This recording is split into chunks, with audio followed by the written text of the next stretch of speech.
Hello everyone, welcome to economics by Vishan Arpita. So आज हम IES के अंदर जो हमारा थियरीज चल रहा है, डिस्ट्रीब्यूशन थियरीज, उसमें आज हम प्राइसिंग ऑफ फिक्स्ड फैक्टर देखेंगे। सो जो प्राइसिंग है फिक्स्ड फैक्टर की in terms of economic rent, so this is very important term. So economic, although हमें पता है जो मार्जिनल प्रोडक्टिविटी थियरी है डिस्ट्रीब्यूशन की, वो एक आइडल थियरी है डिस्ट्रीब्यूशन की, बट वो फेल कहाँ होती है, वो एक्सप्लेन करने में फेल हो जाती है रिटर्न्स टू फैक्टर, कि फैक्टर को क्या रिटर्न्स मिलेंगे, उसमें फेल हो जाती है, जहाँ पे सप्लाई जो है फैक्टर का फिक्स्ड है।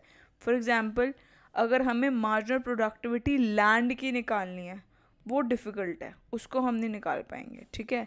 सो फिक्स फैक्टर जो हैं वो नहीं कर पाते, जो मार्जिनल प्रोडक्टिविटी है डू नॉट हैव, उनकी कोई मार्जिनल प्रोडक्टिविटी नहीं होती। सो जो प्राइस है that must be explained on, उसको हम किस पे एक्सप्लेन कर सकते हैं, डिफरेंट लाइंस में एक्सप्लेन कर सकते हैं। जो थियरी है प्राइसिंग की और फिक्स फैक्टर की प्राइसिंग जो है, जो हमारी फिक्स फैक्टर की प्राइसिंग है, that should be based on the concept of economic rent, ठीक है। इकोनॉमिक रेंट के ऊपर बेस्ड होनी चाहिए। सो इकोनॉमिक रेंट क्या होता है? सो इकोनॉमिक रेंट जो होता है, it is basically the payment, वो पेमेंट होती है to the factor over and above its transfer earning. Transfer earning से ऊपर जो पेमेंट होती है फैक्टर्स की to a factor over and above its transfer से ऊपर जो पेमेंट होएगी, ट्रांसफर अर्निंग से ऊपर जो पेमेंट होएगी, उसको हम इकोनॉमिक रेंट बोलते हैं। सो ऑल्टरनेटिवली जो इकोनॉमिक रेंट है is the payment to a factor over and above. So what is required, अगर हम चाहते हैं what is required to keep a factor in its current employment. So दूसरे words में अगर बात करें तो इकोनॉमिक रेंट होती है that is payment in excess of its opportunity cost. Transfer payment से ऊपर जो होती है दैट इज इकोनॉमिक रेंट। सो इसका जो फॉर्मूला बनता है इकोनॉमिक रेंट का इज बेसिकली एक्चुअल अर्निंग में से हम क्या सब्ट्रैक्ट करते हैं, ट्रांसफर अर्निंग को सब्ट्रैक्ट करते हैं, ट्रांसफर अर्निंग को सब्ट्रैक्ट करते हैं। सो जो इकोनॉमिक रेंट है, इकोनॉमिक रेंट जो है, इकोनॉमिक रेंट जो है वो actual earning minus transfer earning होता है, जहाँ पे ट्रांसफर जो है उसको हम सब्ट्रैक्ट कर देते हैं, वह transfer is the minus minimum payment होती है which is required to keep that factor in its current employment. उसकी करंट एम्प्लॉयमेंट में रखने के लिए जो कॉस्ट होती है दैट इज़ ट्रांसफर अर्निंग। अगर जो फैक्टर है, मतलब जैसे लेबर है, हैज़ नो ऑल्टरनेटिव यूज़, अगर उसका कोई और ऑल्टरनेटिव यूज़ नहीं, factor can be anything, it can be land, can be labour, अगर उसका कोई और यूज़ नहीं है देन इट्स अपॉर्चुनिटी कॉस्ट जो होती है that is zero.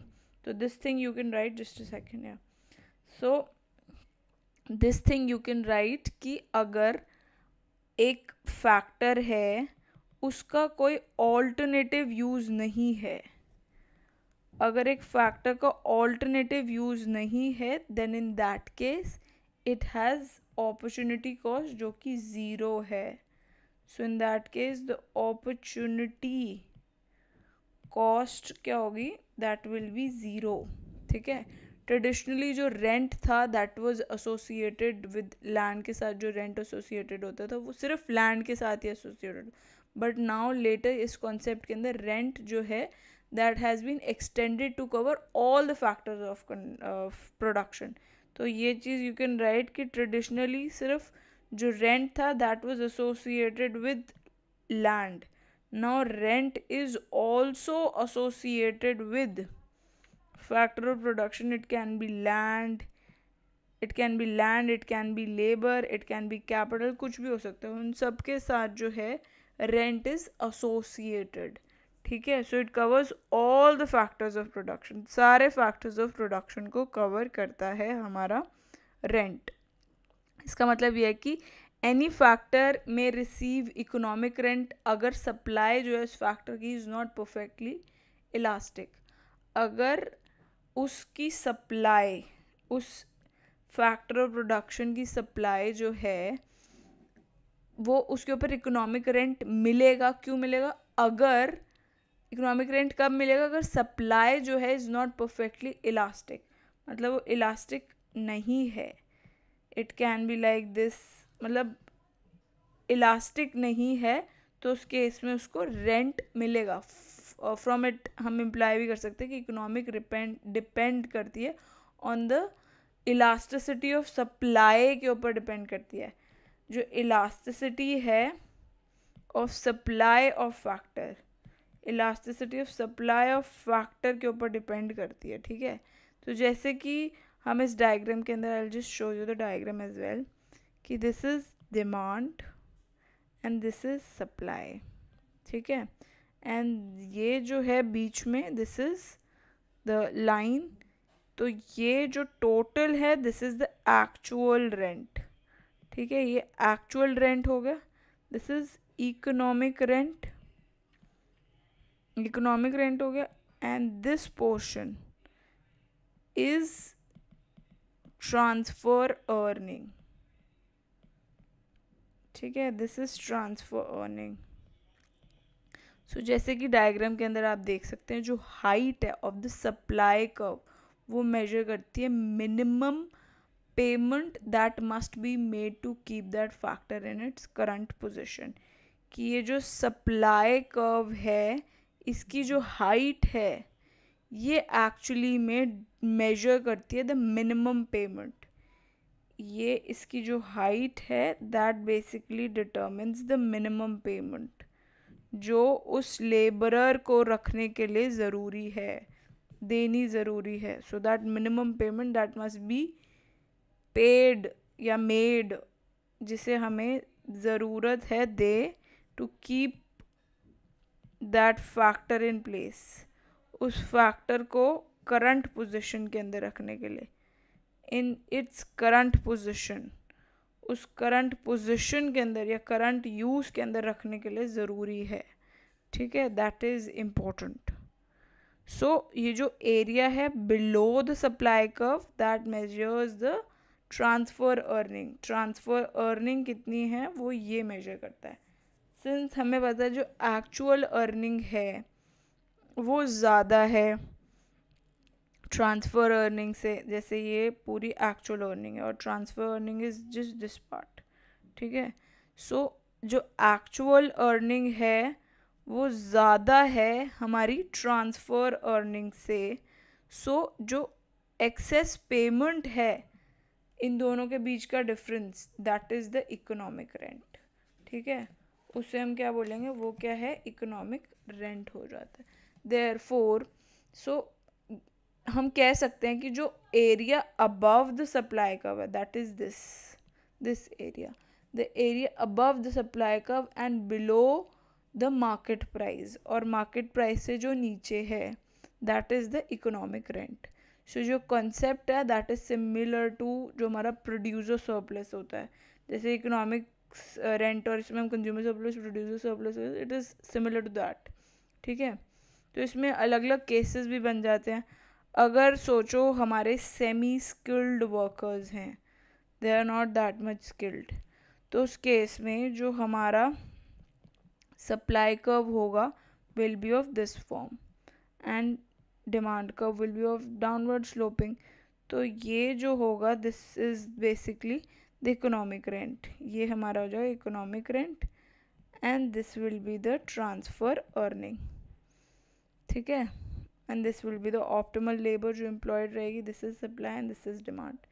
And if we talk about unskilled labor skilled नहीं है, तो उस केस में जो हमारा सप्लाई कर्व होगा will be elastic and ये जो होगा this is the demand curve, this is supply curve. So यहाँ पे जो इलास्टिसिटी है सप्लाई की इज़ इनफाइनाइट। सो इस केस में जो पूरा एरिया होगा that will be transfer earning. और अगर हम बात करें the third thing that is हमारा, अगर हमारा इलास्टिसिटी सप्लाई का ज़ीरो है, ठीक है, that's the rare factor of production, बहुत ही कम होता है जिसके अंदर it is this case, optimal labour का case, this is the supply curve and this is the demand curve. So इस केस में ये जो होगा this will be the economic rent. ठीक है, ये इकोनॉमिक रेंट हो जाएगा. तो this is the case of rare factor of payment. Just a second, या रेयर फैक्टर ऑफ पेमेंट ठीक है. सो जब सप्लाई जो फैक्टर किया that is perfectly in elastic, that is this case. तो इट इज द जो प्राइस है that is determined bye it's only demand condition. सिर्फ डिमांड जो है उसी से डिटर्मिन होगा. जैसे डिमांड जो है उस फैक्टर की इंक्रीज होगी तो प्राइस जो होगा फैक्टर का वो भी इंक्रीज हो जाएगा. डिमांड सपोज करो ऊपर हो जाएगी तो प्राइस भी बढ़ जाएगा. ठीक है. सो इस केस में इंटायर अर्निंग जो होती है that is the economic rent. ठीक है. जैसे पॉपुलर फिल्म स्टार्स का केस होता है या स्पोर्ट्स पर्सन का केस होता है. एंड अगर हम बात करें सप्लाई जो है that is perfectly in elastic. तो इस केस में part of earning is transfer. जैसे इस केस में it is not perfectly in elastic, जैसे इसमें तो परफेक्टली इन इलास्टिक था. अगर इन इलास्टिक नहीं है तो उस केस में इट विल बी पार्शली हमारा कुछ ट्रांसफ़र अर्निंग में चल जाएगा, कुछ हमारा इकोनॉमिक रेंट में चला जाएगा. ठीक है. तो इसमें नोट करने की ज़रूरत है greater will be the elasticity. जितनी ज़्यादा इलास्टिसिटी होगी less will be the economic rent. जैसे इस केस में इकोनॉमिक रेंट बिल्कुल भी नहीं था, इसमें पूरा इकोनॉमिक. तो जितनी ज़्यादा इलास्टिसिटी होगी ग्रेटर द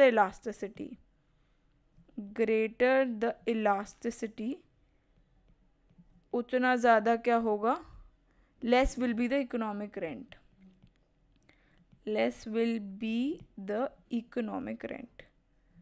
इकोनॉमिक रेंट उतना ही कम होगा. ठीक है. एंड अगर elasticity of supply, because they both are एक दूसरे से इन्वर्सली रिलेटेड हैं. सो जैसे कि परफेक्ट इलास्टिक सप्लाई कर्व के केस में देखा था, जब अनस्किल्ड वर्कर्स हैं तो कोई भी इकोनॉमिक रेंट नहीं है. जितनी ज़्यादा इलास्टिसिटी होगी उतना कम इकोनॉमिक रेंट होगा. तो इसमें इलास्टिसिटी इन्फिनाइट थी तो इकोनॉमिक रेंट था ही नहीं. ठीक है. सो आई होप आपको ये समझ में आया होगा. This is the pricing of fixed factor. But इसमें एक पार्ट और आता है that is related to quasi rent which is different from rent. So उसको हम नेक्स्ट वीडियो के अंदर देखेंगे. Stay tune to that as well. और इसका PDF लेने के लिए I have a channel on Telegram. It's with the same name economics by Vishan Arpita. वहाँ से जाके आप इसे एक्सेस कर सकते हैं. और अगर आपको मेरा काम पसंद आता है तो इन वीडियोज़ को लाइक करें, शेयर करें, सब्सक्राइब करें. Thanks for watching. Bye bye.